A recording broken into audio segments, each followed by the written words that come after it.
Hi, Taurus. Okay, the first two cards I'm going to choose, the awareness for the week.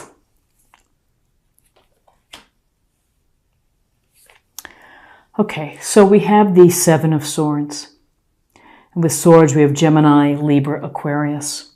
And we see this fella slipping away from the camp. He's carrying the 5 swords. He's leaving 2 behind, but he's still making off with the swords. So there's a sense that maybe he's trying to get away with something.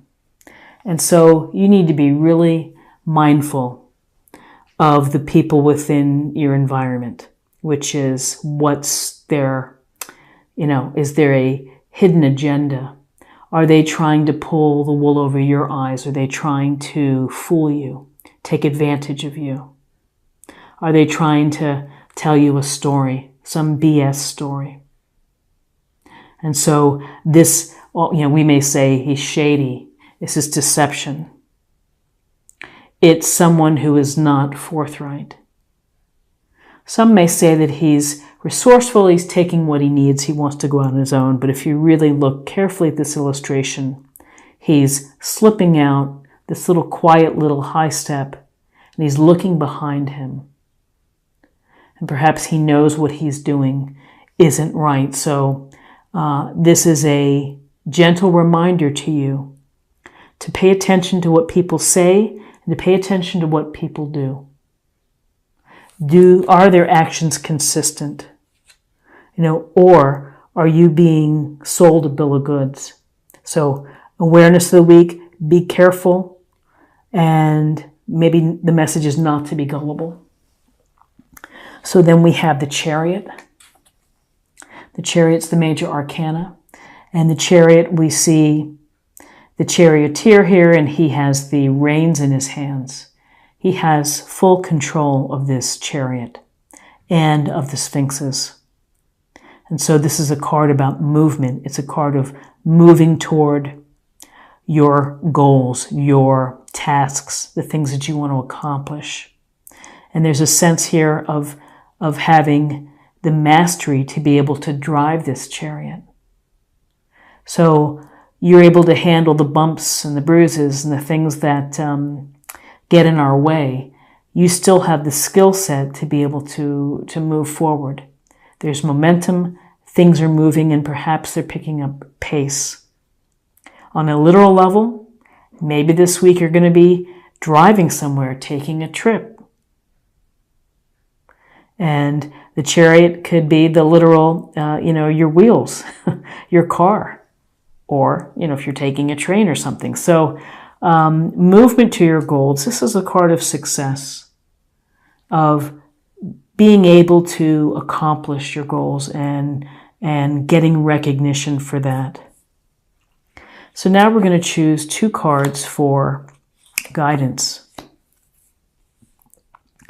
Okay, so we have the 3 of Pentacles. And the 3 of Pentacles is this group card. We see the artisan here talking to the other 2 folks. So it looks like they're working on this building. They're creating something. They're working together. Perhaps they're giving each other feedback. They're sharing ideas, but there's a real sense of working toward a common goal.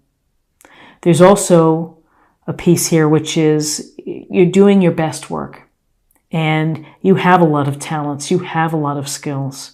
And that can allow you in life to build something beautiful, to create something new, provided that you're able to listen, to compromise, to negotiate, and again, group work, working together to build something that is beautiful. So in terms of guidance, here we have the Hermit. And the Hermit's major arcana. And we see the old man here on top of the mountain. He's holding his lantern.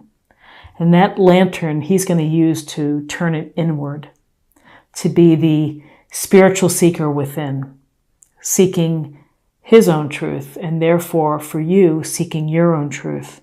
So you may need time alone. You may need this week to carve out a few moments for just you, where you can tune out the kids or the other things that are distractions and think about what's going on in your life. Think about what you've been doing in the past, where you are right now, where you hope to go. And that's enlightenment, is when you reflect on self.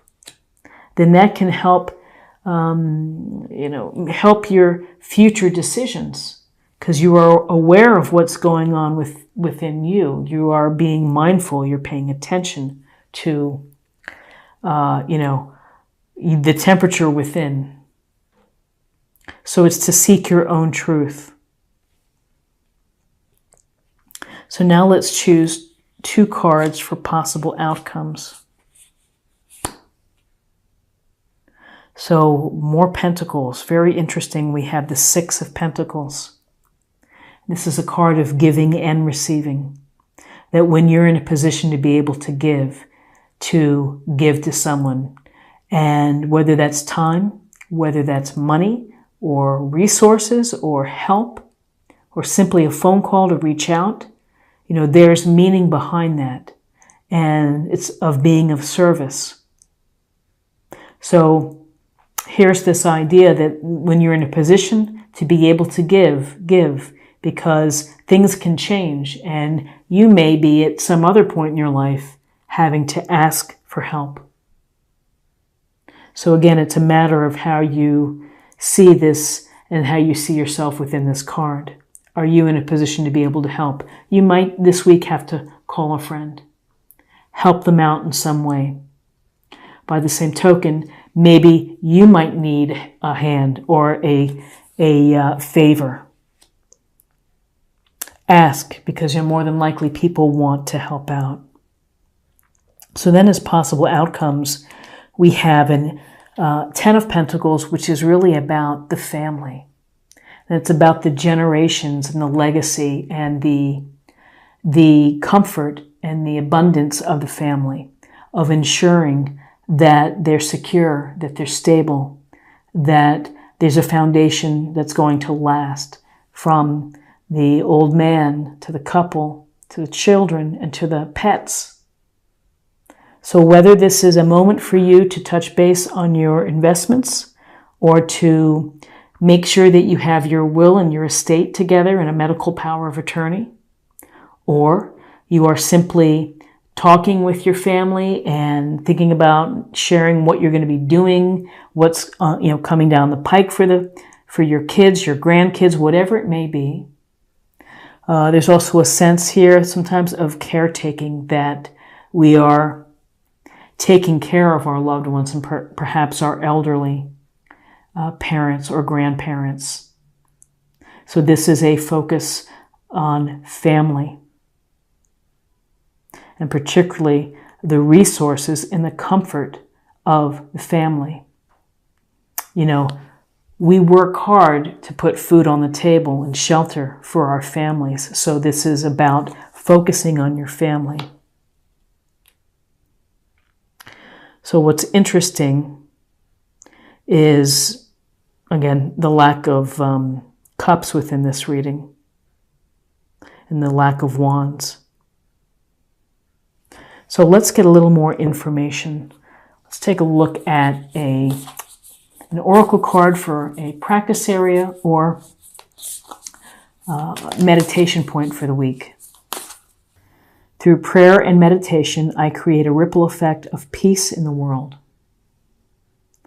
So it's really the idea of your own actions, and what you do creates the ripple effect of helping others. And I would say that when you do a small thing and you're kind or supportive or loving to someone else, then, you hope that it magnifies and that someone else sees what you're doing, and that maybe it inspires them to help out.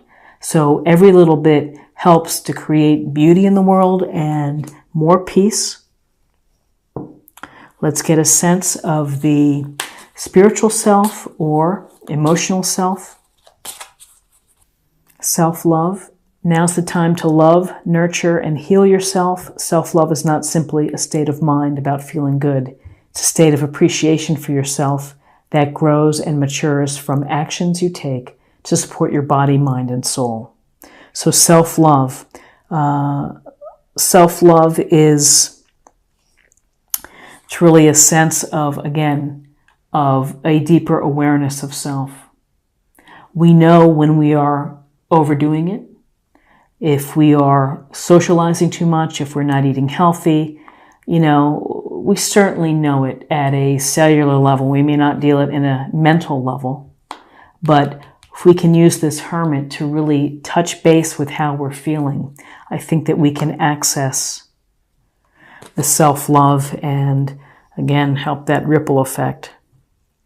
And finally, let's look for love. Let's see what we have for love. Vision. No matter what, you see the bigger picture of a loving, just universe.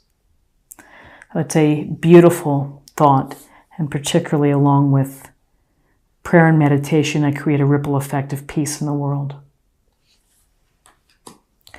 So Taurus, interesting reading this week of successes, of being mindful of the people that you're with, their motives perhaps, working hard, a lot of work, and some giving and family focus. So I hope that you have a wonderful week. I hope it's enjoyable for you. Thank you so much for watching. If you enjoyed this reading, please subscribe, like, share, or comment. And join me next week for another reading. Take care. Bye-bye.